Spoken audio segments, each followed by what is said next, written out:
Hello and welcome back. We'll finish the section by looking at how big of a sample we would need to find to construct a confidence interval of the size that we want. And because variance and standard deviation are quite tricky, they're not the sample variances and sample standard deviations are not normally distributed, and everything like this. We essentially just have to use a table to calculate how big of a sample we'll need. So, and the tables are normally written in the following way.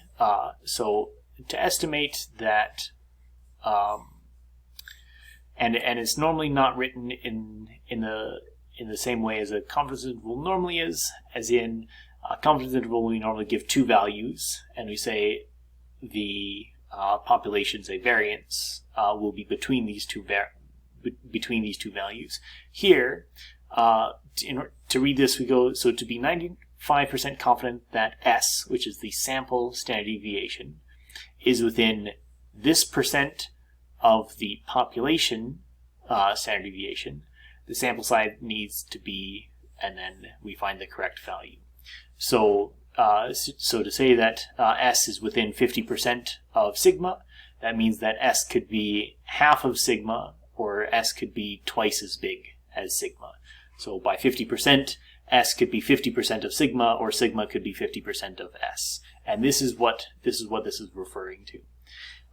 So in order to get that S is within 1% of sigma, so that's really close. The sample size needs to be 19,205, and depending on the scenario, that might be a very unrealistic sample size to collect. If we want to be within 5%, if the sample standard deviation, we want that to be confident that is within 5% of the population standard deviation, we need 768. So maybe this is a lot more reasonable to expect. And this is only for 95% confidence. If we want to be more confident, so if we want to be 99% confident that S is within, let's say, 1% of the population standard deviation, we would need to collect a sample of size 33,000. And again, this might not be feasible given the situation.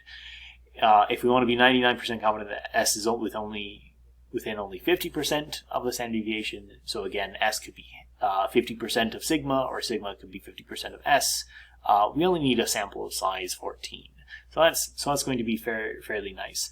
But that is a pretty big range. S could be half of sigma, sigma could be half of S. That's going to be a pretty big range. If we want a smaller range, you need to collect a larger sample. So essentially everything just has to be read from these graphs, which would be given to you in the question.